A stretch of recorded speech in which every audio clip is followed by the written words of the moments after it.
Students, मैं संतोष कुमार यादव आप सभी का इस ऑनलाइन सेशन में स्वागत करता हूं। आज हम क्लास 12 बिजनेस स्टडी में चैप्टर नंबर 5 संगठन के अंतर्गत अधिकार अंतरण एवं विकेंद्रीकरण की अवधारणाएं एवं महत्व के बारे में समझेंगे। अधिकार अंतरण एवं विकेंद्रीकरण। तो यहाँ पर हम सबसे पहले इसमें एक शब्द दिया है, यूज़ किया जाता है भारार्पण। उसके महत्व को समझ सकते हैं। भारार्पण वह सीमेंट है जो औपचारिक संगठन को संगठित करता है। यहाँ पर भारार्पण का अर्थ है भार का अर्पण करना। इसका मतलब है अपना काम किसी दूसरे को सौंपना। तो इसे हम कहते हैं भारार्पण।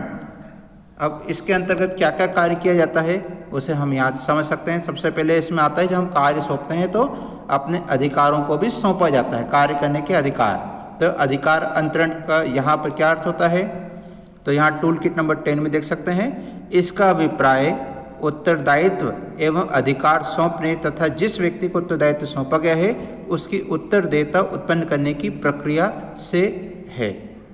इसका अर्थ हुआ कि जब हम भारार्पण करते हैं तो भारार्पण करने की प्रक्रिया में हमें अपने उत्तरदायित्व के साथ साथ में उस कार्य को पूरा करने के लिए अधिकार भी सौंपने होते हैं, जिससे कि उस व्यक्ति के ऊपर जिसे कि हम ये भार सौंप रहे हैं उसका उत्तरदेयता को सुनिश्चित किया जा सके। यहाँ पर हमने कई शब्द पढ़े, उत्तरदायित्व, उत्तरदेयता, अधिकार, ये क्या होते हैं इसके बारे में हम इस टॉपिक में विस्तार से समझेंगे। सबसे पहले अधिकार अंतरण के संबंध में समझते हैं। इसकी आवश्यकता उस समय उत्पन्न होती है जब एक प्रबंधक के पास कार्यभार अधिक हो जाने के कारण वह सभी कार्यों का निष्पादन स्वयं न कर सकता हो। तब ऐसी स्थिति में वह अपने कार्यों को अपने अधीनस्थों के बीच में विभाजित कर देता है, लेकिन कार्य का विभाजन कर देने मात्र से ही कार्य की सफलता को सुनिश्चित नहीं किया जा सकता। इसलिए कार्य का सफलतापूर्वक निष्पादन करने के लिए अधीनस्थों को कार्य के संबंध में निर्णय लेने के अधिकार दिए जाने भी जरूरी हैं। इस प्रकार से कार्य विभाजन और उसके निष्पादन करने हेतु आवश्यक अधिकार सौंपने को ही हम अधिकार अंतरण या भारार्पण या अधिकार सौंपना या अधिकारों का प्रत्यायोजन कहते हैं। तो इस प्रकार से हमने यहाँ पर समझा कि अधिकार अंतरण कब हमें करना होता है कि जब एक प्रबंधक के पास में किए जाने वाले कार्यों का भार अत्यधिक हो जाता है, वह सभी कार्यों को संपन्न करने की स्थिति में नहीं होता है, तब उसके द्वारा अपने अधीनस्थ कर्मचारियों के बीच अपने कुछ कार्यों का वितरण किया जाता है और इस कार्य को पूरा करने के संबंध में वह आवश्यक अधिकार भी सौंपता है। इस प्रकार से कार्य करने की व्यवस्था को हम अधिकार अंतरण या भारार्पण या अधिकार सौंपना या अधिकारों का प्रत्यायोजन कहते हैं। तो यहाँ पर कई शब्द आए, अधिकार अंतरण, भारार्पण, अधिकारों का प्रत्यायोजन, अधिकार सौंपना, इन सभी का एक ही अर्थ निकाला जाएगा। अब हम यहाँ देख सकते हैं उत्तरदायित्व का क्या अर्थ होता है। तो उत्तरदायित्व के दो अर्थ निकाले जा सकते हैं। पहला है टूल किट नंबर 11 में देख सकते हैं हम यहाँ पर। पहला है के लिए उत्तरदायित्व और दूसरा है के प्रति उत्तरदायित्व। यहाँ पर के लिए उत्तरदायित्व का अर्थ अधीनस्थ की सौंपे गए काम को पूरा करने की जिम्मेदारी होना है, जबकि के प्रति उत्तरदायित्व का अर्थ अधीनस्थ की कार्य निष्पादन से संबंधित अपने अधिकारी के प्रति जवाबदेही या उत्तरदेयता होना है। यहाँ पर दो चीज आ रही हैं, जिम्मेदारी और दूसरा जवाबदेही या उत्तरदेयता। ये क्या होती हैं, इनके संबंध में अब आगे अगले बिंदु में समझाया गया है, जिसे कि हम अधिकार अंतरण के तत्वों के संबंध में देखेंगे। अधिकार अंतरण के कौन कौन से तत्व होते हैं, तो यहाँ हमें बताया गया है कि अधिकार अंतरण का विस्तृत अध्ययन करने के लिए हमें उत्तरदायित्व यानी कि रिस्पॉन्सिबिलिटी, अधिकार अर्थात अथॉरिटी तथा उत्तरदेयता या जवाबदेही मतलब अकाउंटेबिलिटी का अर्थ समझना आवश्यक है। इसकी व्याख्या इस प्रकार से की जाती है। सबसे पहले आता है उत्तरदायित्व या रिस्पॉन्सिबिलिटी। उत्तरदायित्व का अर्थ सौंपे गए काम को ठीक ढंग से पूरा करने की अधीनस्थ की जिम्मेदारी से लगाया जाता है। जब एक अधिकारी अपने अधीनस्थ को कोई काम सौंपता है तो उसे पूरा करना अधीनस्थ का उत्तरदायित्व बन जाता है। इसका अर्थ हुआ कि उत्तरदायित्व शब्द काम सौंपने पर ही उत्पन्न होता है। इस प्रकार से हम कह सकते हैं कि काम सौंपने की प्रक्रिया को ही उत्तरदायित्व सौंपना कहा जा सकता है। तो यहाँ हम उत्तरदायित्व का क्या अर्थ निकाल सकते हैं कि जब कार्य सौंपा जाता है तो इसे उत्तरदायित्व कहा जाता है। इसकी विशेषताओं में हम देख सकते हैं, हम उत्तरदायित्व को दूसरे व्यक्ति को सौंप सकते हैं। दूसरा पॉइंट है इसका सार कर्तव्य का पालन करना है। यहाँ हम उत्तरदायित्व सौंपते हैं, इसका अर्थ है कि अधीनस्थ को हम कार्य करने की जवाबदारी सौंप रहे हैं, मतलब कर्तव्य को सौंप रहे हैं, इसका कार्य करना है आपको। तीसरा है इसकी उत्पत्ति अधिकारी और अधीनस्थ के संबंधों के आधार पर होती है। हम उसी व्यक्ति को अपने कार्यों का सौंप सकते हैं जो हमारे अधीन कार्य करता है। तो जो अधीन होता है वो अधीनस्थ कहलाता है और जो उसे कार्य सौंपता है वो अधिकारी कहलाता है। तो इस प्रकार से अधिकारी और अधीनस्थ के संबंध स्पष्ट होते हैं। अब दूसरा महत्वपूर्ण बिंदु है अधिकार यानी अथॉरिटी। अधिकार का अभिप्राय निर्णय लेने की शक्ति से लगाया जाता है। निर्णय संसाधनों के प्रयोग करने के या फिर कोई अन्य कार्य करने के या न करने के संबंध में हो सकता है। इसकी क्या विशेषता होती है? अधिकार को दूसरे व्यक्ति को सौंपा जा सकता है। इसका संबंध पद से होता है। पद के बदलते ही अधिकार भी बदल जाते हैं। इससे निर्णयों का पालन करवाना संभव होता है और अधिकारों को प्रबंधकीय पद की कुंजी माना जाता है, क्योंकि यदि किसी पद के साथ अधिकार नहीं जुड़े हैं तो वह प्रबंधकीय पद नहीं हो सकता है। इस प्रकार से हम यहाँ कह सकते हैं कि अधिकारी किसे कहा जाएगा? वह व्यक्ति जिसे किसी कार्य के संबंध में निर्णय लेने का अधिकार होता है उसे हम अधिकारी कहते हैं, और इस शक्ति को, निर्णय लेने की शक्ति को अधिकार या अथॉरिटी कहा जाता है। ये निर्णय लेने की शक्ति ही अधिकार कहलाती है। अधिकारों को हम दूसरे व्यक्ति को सौंप सकते हैं। अधिकारों का संबंध पद के साथ होता है। पद मिलने पर अधिकार प्राप्त होते हैं और पद बदल जाने पर अधिकार भी चले जाते हैं या बदल जाते हैं। अधिकारों के कारण ही हम अपने निर्णयों को अपने अधीनस्थों से लागू करवा सकते हैं, उनसे पालन करवा सकते हैं। इसलिए अधिकारों को प्रबंधकीय पद की कुंजी माना गया है, क्योंकि यदि किसी के पास अधिकार होंगे तभी वह दूसरों से कार्य करा सकता है, अर्थात उसे प्रबंधक माना जा सकता है। इसके बारे में हम देखेंगे अधिकार और उत्तरदायित्व में क्या अंतर होता है। तो अर्थ के आधार पर अगर देखें तो अधिकार का अर्थ निर्णय लेने की शक्ति से है, जबकि उत्तरदायित्व का अर्थ किए जाने वाले कार्य से लगाया जाता है। अधिकार की दिशा या प्रभाव ऊपर से नीचे की ओर होता है, जबकि उत्तरदायित्व का प्रभाव नीचे से ऊपर की ओर होता है। और इसके बाद में है अधिकारों का उद्गम संगठन में औपचारिक पद के कारण उत्पन्न होता है, जबकि उत्तरदायित्व का उद्गम अधिकारी और अधीनस्थ के संबंध के कारण उत्पन्न होता है। अधिकार का सार निर्णय का पालन करवाना है, जबकि उत्तरदायित्व का सार कर्तव्यों का पालन करना होता है। इसके बाद में हम अगला बिंदु देखेंगे जवाबदेही या उत्तरदेयता। ये एक बहुत ही महत्वपूर्ण बिंदु है। यहाँ उत्तरदायित्व उत्तरदेयता में अधिकतर कन्फ्यूजन लोगों को होता है कि एक समान मानते हैं जबकि ये अलग अलग होते हैं। यहाँ पर हम इसको समझेंगे कि इसमें क्या अलग होता है। जवाबदेही अथवा उत्तरदेयता, इसे हम अंग्रेजी में अकाउंटेबिलिटी कहते हैं। जवाबदेही का अर्थ अधीनस्थ के द्वारा कार्य निष्पादन के लिए अधिकारी को जवाब देने से लगाया जाता है। अन्य शब्दों में जब अधिकारी अधीनस्थ को काम अथवा उत्तरदायित्व सौंपता है और उसे पूरा करने के लिए आवश्यक अधिकार देता है, तो अधीनस्थ कार्य निष्पादन के लिए अधिकारी के समक्ष जवाबदेह होता है। यहाँ पर हमें ध्यान देना होगा कि जब अधिकारी द्वारा अधीनस्थ को काम सौंपा जाता है तो उसे हम उत्तरदायित्व कहते हैं। जब उसे पूरा करने के लिए अधिकार दे दिए जाएं, तब अधीनस्थ अपने कार्य निष्पादन के लिए अधिकारी के समक्ष जवाबदेह हो जाता है। इसका अर्थ ये होता है कि यदि वह असफल होता है तो उसे अधिकारी दंडित भी कर सकता है। लेकिन यदि कार्य के संबंध में अधिकार न सौंपे गए हों, केवल उत्तरदायित्व दिया गया हो, तब असफलता की स्थिति में दंडित नहीं किया जा सकता। तो इस प्रकार से कह सकते हैं कि जब उत्तरदायित्व को पूरा करने के लिए अधिकार सौंपा जाता है तब जवाबदेही या उत्तरदेयता उत्पन्न होती है। इसकी विशेषता इस प्रकार से है, जवाबदेही को दूसरे व्यक्ति को नहीं सौंपा जा सकता, अर्थात जिस व्यक्ति को कार्य और उसके उत्तरदायित्व सौंपे गए हैं उसी व्यक्ति को उस कार्य को संपन्न करना होता है। सवाल जवाब उसी व्यक्ति से किए जाएंगे। वह व्यक्ति अधिकार सौंपने वाले व्यक्ति के प्रति उत्तरदायी होता है। इसका आधार अधिकारी और अधीनस्थ का संबंध होता है, क्योंकि अधिकारी के द्वारा अपने अधीनस्थ को अधिकार और उत्तरदायित्व दोनों ही सौंपे जाते हैं। जवाबदेही या उत्तरदेयता की उत्पत्ति अधिकार सौंपने के कारण होती है। यहाँ पर हम उत्तरदायित्व सौंपने से क्या अर्थ निकाल सकते हैं? उत्तरदायित्व को सौंपा जा सकता है, इसका अर्थ क्रियात्मक उत्तरदायित्व सौंपने से है, कार्य करने का उत्तरदायित्व सौंपने से होता है। लेकिन उत्तरदायित्व को नहीं सौंपा जा सकता है, दूसरा पॉइंट है, इसका अर्थ अंतिम उत्तरदायित्व न सौंपे जाने से। यहाँ पर अंतिम उत्तरदायित्व से अर्थ जो अधिकारी है उसकी जवाबदेही से है।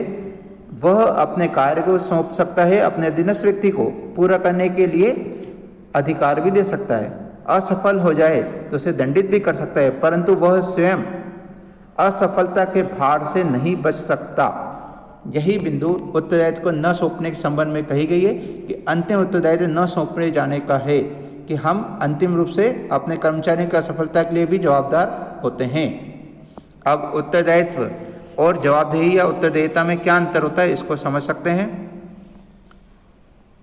उत्तरदायित्व का अर्थ किए जाने वाले कार्य से लगाया जाता है, जबकि जवाबदेही या उत्तरदेयता का अर्थ वरिष्ठ के समक्ष किए गए काम के लिए जवाब देने से लगाया जाता है। उत्तरदायित्व में दूसरे को हम क्या सौंपते हैं? उत्तरदायित्व के लिए अथवा काम को दूसरे व्यक्ति को सौंपा जा सकता है, जबकि जवाबदेही दूसरे व्यक्ति को नहीं सौंपी जा सकती। उत्तरदायित्व का उद्गम अधिकारी और अधीनस्थ के संबंध के कारण होता है, जबकि जवाबदेही और उत्तरदेयता का संबंध उद्गम अधिकार के सौंपे जाने के कारण होता है। अब अगला प्रश्न आता है कि क्या उत्तरदेयता को सौंपा जा सकता है? तो इसके संबंध में अभी हमने पढ़ा है कि एक अधिकारी अपने अधीनस्थ को अधिकारों का अंतरण कर सकता है। तो क्या उस स्थिति में वह अधिकारी अपने उत्तरदेयता या जवाबदेही से मुक्त हो जाता है? यहाँ एक महत्वपूर्ण प्रश्न है जिसके संबंध में हमसे पूछा जा रहा है। तो इसका अर्थ हुआ कि क्या हम किसी कार्य को करने के लिए अपने अधीनस्थ को कोई उत्तरदायित्व सौंपें और उसके लिए आवश्यक अधिकार भी सौंप दें, तो क्या उच्च अधिकारी जवाबदेह नहीं रहते? तो क्या अधिकारी का उच्च अधिकारी सीधे ही अधिकारी को अधीनस्थों को जिम्मेदार ठहरा सकते हैं? तो इन सभी प्रश्नों का उत्तर हम नहीं में देंगे, क्योंकि केवल अधिकारों को सौंपना जा सकता है, उत्तरदेयता को सौंपना संभव नहीं होता है। उदाहरण के लिए, एक मुख्य प्रबंधक के द्वारा अपने विभागीय प्रबंधक को एक कार्य सौंपा गया और विभागीय प्रबंधक अपने अधीनस्थ को उस कार्य को सौंप देता है। विभागीय प्रबंधक अपने अधीनस्थ को कार्य भी सौंपेगा और अधिकार भी सौंपेगा, लेकिन ऐसा करने से उसकी उत्तरदेयता समाप्त नहीं हो जाएगी। अपने अधीनस्थ के कार्यों की सफलता या असफलता के लिए वह सदैव मुख्य प्रबंधक के प्रति जवाबदेह रहेगा। इसी आधार पर यह कहना बिल्कुल सत्य है कि केवल अधिकारों को सौंपा जा सकता है, उत्तरदेयता को नहीं, क्योंकि उत्तरदेयता हमेशा अधिकार सौंपने वाले व्यक्ति की ही रहती है। अर्थात बॉस, एक संस्था का जो बॉस है वो कभी भी अपने उत्तरदायित्वों से नहीं बच सकता, भले ही उसने कार्य और अधिकार सौंप दिए हों। इसके बाद में हम यहाँ देखेंगे अधिकार अंतरण और श्रम विभाजन के संबंध में। श्रम विभाजन अधिकार अंतरण का आधार होता है। सबसे पहले हमें जानना चाहिए कि श्रम विभाजन क्या होता है। यहाँ टूल किट नंबर 14 में देख सकते हो। इसका अभिप्राय जॉब को यानी कार्य को बार बार की जाने वाली छोटी क्रियाओं में विभाजित करने से लगाया जाता है। श्रम विभाजन तब हम करते हैं जब एक अधिकारी स्वयं सारे कार्यों को करने में असमर्थ महसूस करता है, तब वह अपने कार्य को सफलतापूर्वक पूरा करने के लिए समस्त कार्यों का विभाजन कर देता है और प्रत्येक कार्य को अलग भागों में बांटकर प्रत्येक भाग एक अलग व्यक्ति को करने के लिए सौंपा जाता है। इस प्रक्रिया को हम श्रम विभाजन कहते हैं। इसका आधार विशिष्टीकरण को माना जाता है। अब हम देखेंगे इसके बाद में अधिकार अंतरण के संबंध में। अधिकार अंतरण के बारे में हमने पहले भी अभी पढ़ लिया है। इसमें हमने पढ़ा है कि जब अधीनस्थों को सौंपे गए उत्तरदायित्व को पूरा करने के लिए आवश्यक अधिकार सौंपे जाते हैं तब अधिकार निर्णय लेने की शक्ति को कहते हैं। उत्तरदायित्व को पूरा करने के लिए जब अधिकार प्राप्त होते हैं तब जवाबदेही या अकाउंटेबिलिटी या उत्तरदायिता का जन्म होता है। जवाबदेही का अर्थ उच्च अधिकारी के समक्ष कार्य निष्पादन के लिए जवाब देने से लगाया जाता है। तो इस प्रकार से हम निष्कर्ष पर पहुंच सकते हैं कि श्रम विभाजन या कार्य सौंपने पर ही अधिकार को सौंपने की बात आती है। यदि किसी कर्मचारी या अधीनस्थ को कार्य ही न सौंपा जाए तो अधिकार सौंपने का कोई औचित्य नहीं होता है। इस प्रकार से हम कह सकते हैं कि अधिकार अंतरण श्रम विभाजन पर आधारित होता है। अब अधिकार अंतरण की क्या प्रक्रिया होती है इसको हम यहाँ इस चित्र के द्वारा समझ सकते हैं। तो अधिकार अंतरण की प्रक्रिया के लिए सबसे पहले किसी कार्य का उत्तरदायित्व सौंपा जाता है। उत्तरदायित्व सौंपने के बाद उसके संबंध में आवश्यक अधिकार प्रदान किए जाते हैं और अधिकार प्रदान करने से उत्तरदायिता निश्चित की जा सकती है। तो हम यहाँ विस्तार से समझ सकते हैं और अभी हम इसके बारे में पहले भी पिछले टॉपिक में पढ़ चुके हैं कि उत्तरदायित्व क्या होता है। तो अधिकार अंतरण की प्रक्रिया का पहला कदम उत्तरदायित्व सौंपा जाना माना जाता है। इसमें एक अधिकारी जब स्वयं सारे कार्य न कर पा रहा हो तब वो अपने कार्यों को अपने अधीनस्थों में बांट देता है, महत्वपूर्ण कार्यों को अपने पास में रखता है और कम महत्वपूर्ण कार्यों का वितरण अपने अधीनस्थों के बीच में कर देता है। अधीनस्थों को कार्य सौंपते समय वह अपने अधीनस्थों की योग्यता, कुशलता और अनुभव का ध्यान रखता है, जिससे कि एक वित्त प्रबंधक को वित्त व्यवस्था के काम को अपने पास रखना चाहिए और अन्य कार्य जो कम महत्वपूर्ण होते हैं जैसे लेखांकन, आंकड़े एकत्रित करना, इन्हें अधीनस्थों को सौंपा जाना चाहिए। इसके बारे में दूसरा कार्य हमें करना होता है अधिकार प्रदान करने का। अधिकार अंतरण प्रक्रिया का दूसरा कदम होता है सफलतापूर्वक कार्यों का निष्पादन करने के लिए अधिकारों को सौंपना। जब तक अधीनस्थों को अधिकार प्रदान न कर दिए जाएं तब तक कार्यभार सौंपना अर्थहीन माना जाता है। इस प्रकार से हम कह सकते हैं कि कार्यभार को पूरा करने के लिए सभी आवश्यक अधिकारों का सौंपा जाना आवश्यक है।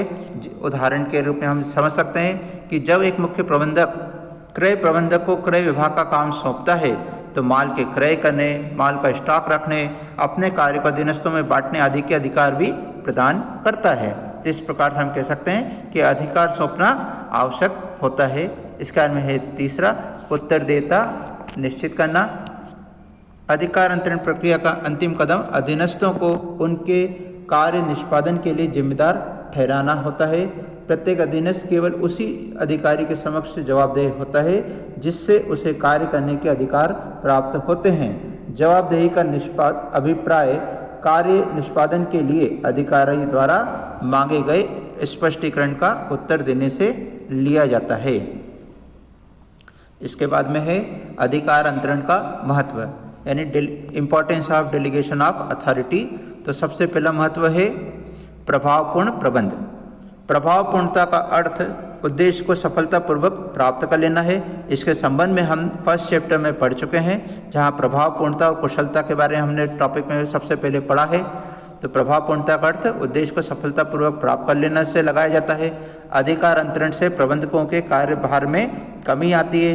वे प्रबंधक जो अधिकारों का अंतरण करते हैं निश्चित रूप से उन सब प्रबंधकों से जो अधिकार अंतरण नहीं करते बेहतर निर्णय लेने की क्षमता रखते हैं, क्योंकि उन्हें अपने अधीनस्थों के कौशल या स्किल का भी लाभ प्राप्त होता है। और दूसरा, उनका स्वयं का कार्यभार कम होने से वे अपने कार्यों को और बेहतर ढंग से कर पाते हैं। तो यह स्थिति उद्देश्य प्राप्तियों को आसान बनाती है, जिससे कि प्रबंधकों की प्रभावपूर्णता में से तात्पर्य सफलतापूर्वक लक्ष्य को प्राप्त करने में सुधार होता है और लक्ष्य प्राप्ति की संभावनाएं बढ़ जाती हैं। दूसरा है कर्मचारी विकास। एक व्यक्ति का मानसिक विकास तभी माना जाता है जब उसके पास में निर्णय लेने के अधिकार हों। अधिकार अंतरण प्रक्रिया अधीनस्थों को निर्णय लेने के अधिकार ही प्रदान करती है। अधिकारों के होते हुए प्रबंधक विभिन्न परिस्थितियों में निर्णय लेते हैं, जिससे कि भविष्य में वे अधिक बड़े उत्तरदायित्वों को ग्रहण करने के योग्य बनते हैं। इस प्रकार से हम कह सकते हैं अधिकारों का अंतरण करने से कर्मचारी का मानसिक विकास होता है, क्योंकि वह अलग अलग परिस्थितियों पर विचार करके उचित निर्णय लेता है। इस प्रकार से कह सकते हैं निर्णय लेने के अधिकार सौंपने से ही कर्मचारी का मानसिक विकास होता है। तीसरा है कर्मचारियों का अभिप्रेरण। अधिकार अंतरण प्रक्रिया के द्वारा अधीनस्थों को उत्तरदायित्व व अधिकार सौंपे जाते हैं। यह स्थिति उन्हें काम करने, काम के संबंध में निर्णय लेने की स्वतंत्रता प्रदान करती है। इस स्थिति का लाभ उठाते हुए वे अपनी योग्यता और कुशलता का प्रदर्शन भी करते हैं। बेहतर परिणाम आने पर उनकी संस्था में उनकी एक विशेष पहचान बनती है, जिससे उन्हें कार्य संतुष्टि प्राप्त होती है, अच्छे कार्य परिणाम के लिए प्रशंसा होती है, पुरस्कृत किए जाते हैं, जिससे कि वे और अधिक बढ़िया काम करने के लिए अभिप्रेरित होते हैं और भविष्य में उनकी पदोन्नति की संभावनाएं बेहतर हो जाती हैं। इसके बाद में है विकास में सहायक। अधिकार अंतरण की प्रक्रिया से किसी एक व्यक्ति या विभाग का ही विकास नहीं होता, बल्कि समस्त संगठन का इसमें विकास होता है।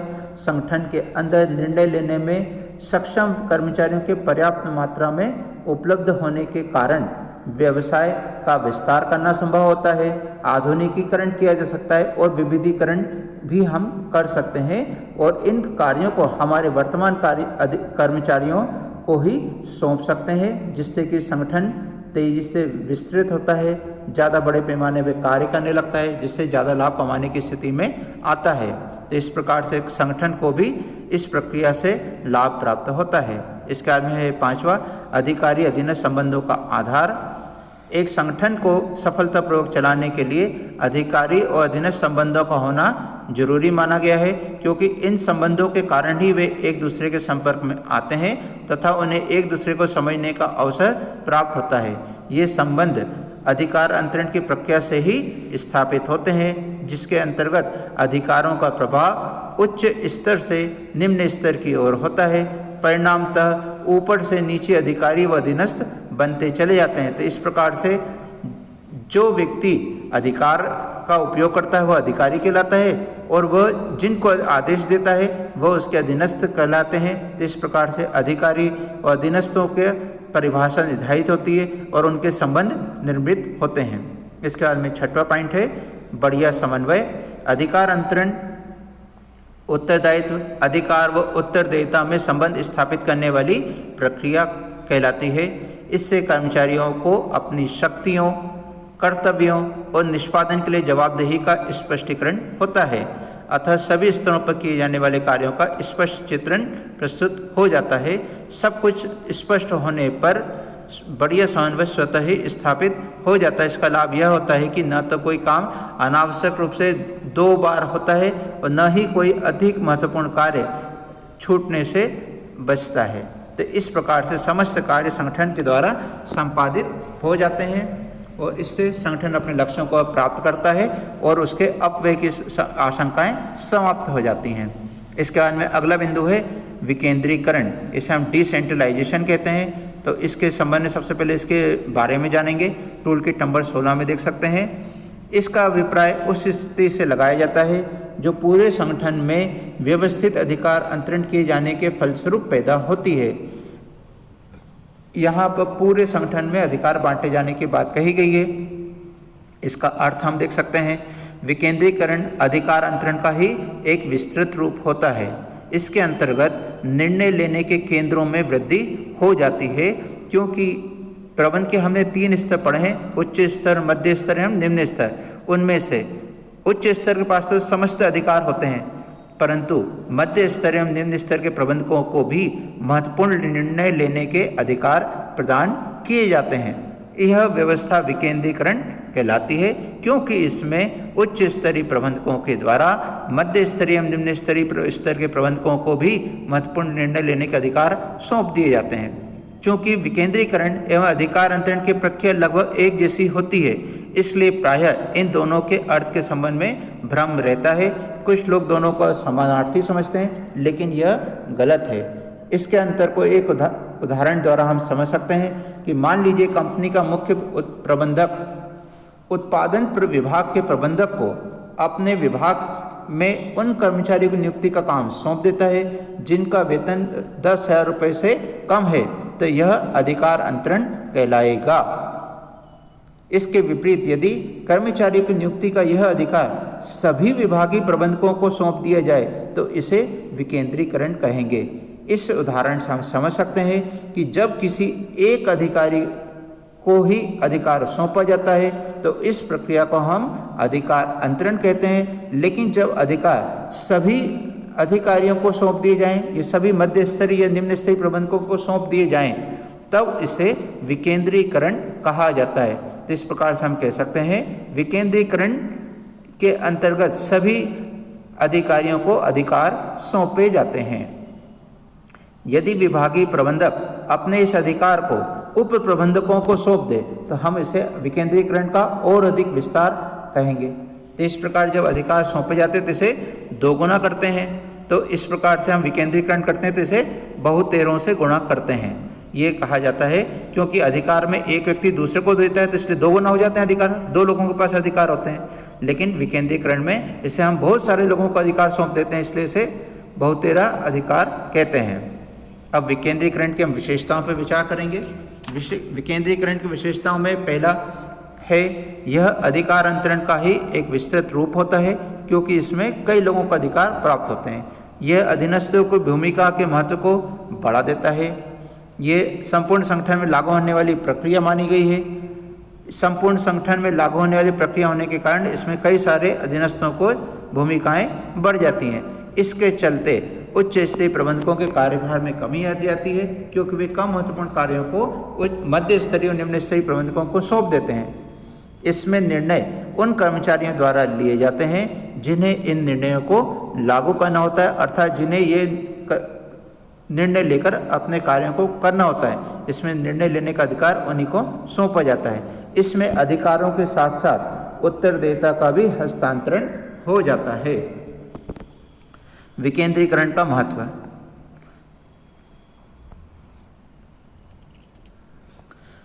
विकेंद्रीकरण का महत्व इस प्रकार से कहा गया है कि ये नहीं है कि विकेंद्रीकरण किया जाए या नहीं किया जाए, सवाल यह होता है कि विकेंद्रीकरण की मात्रा कितनी होनी चाहिए, यानी किन किन अधिकारों को सौंपा जाना चाहिए, किस लेवल तक सौंपा जाना चाहिए, यह विचार का मुद्दा होना चाहिए।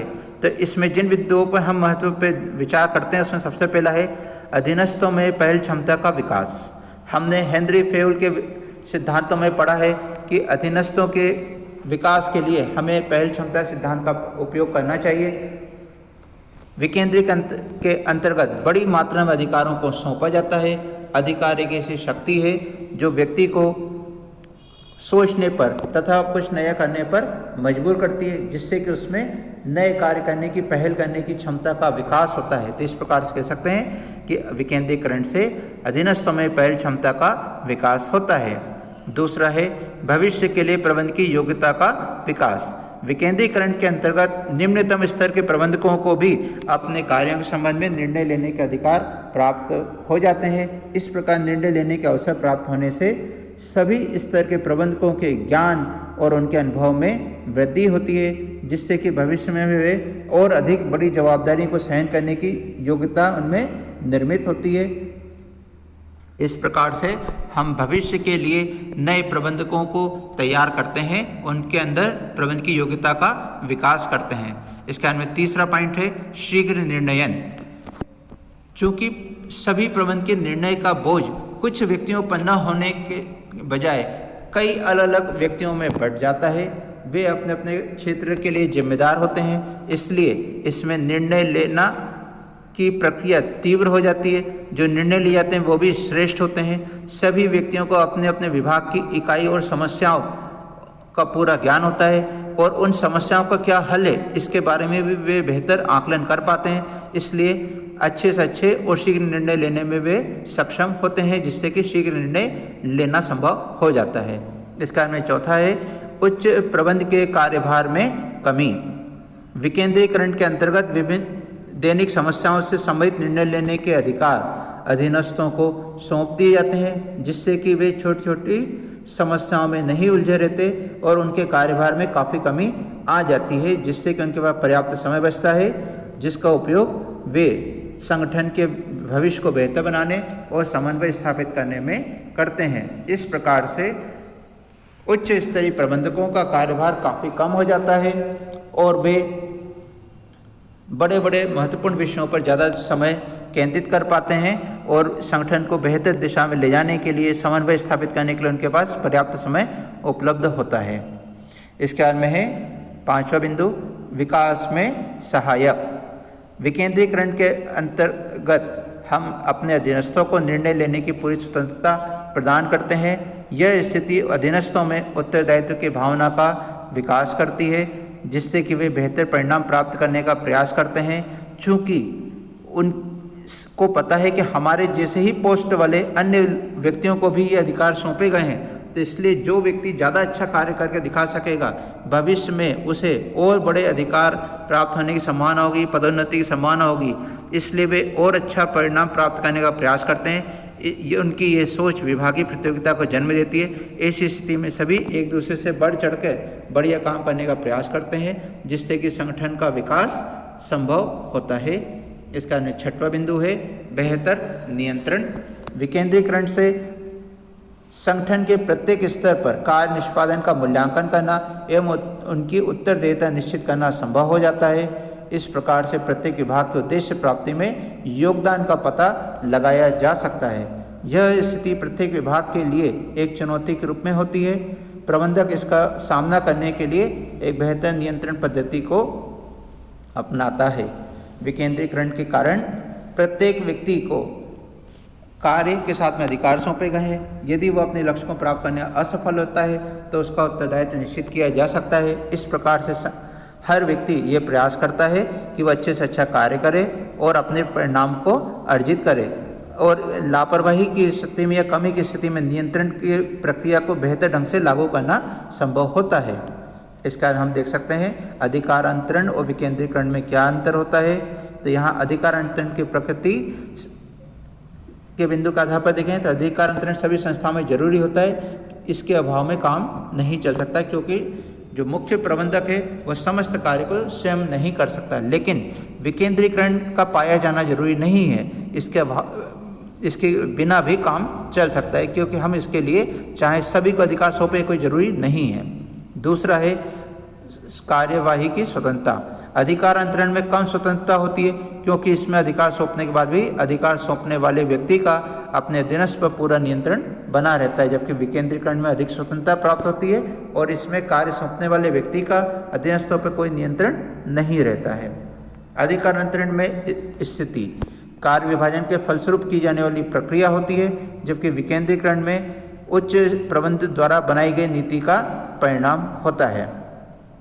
उच्च प्रबंध के द्वारा नीति बनाई जाती है कि सभी कार्य जो है वो मध्य स्तरीय और निम्न स्तरीय के बीच में बांट दिए जाएंगे, इसके कारण ये उत्पन्न होता है।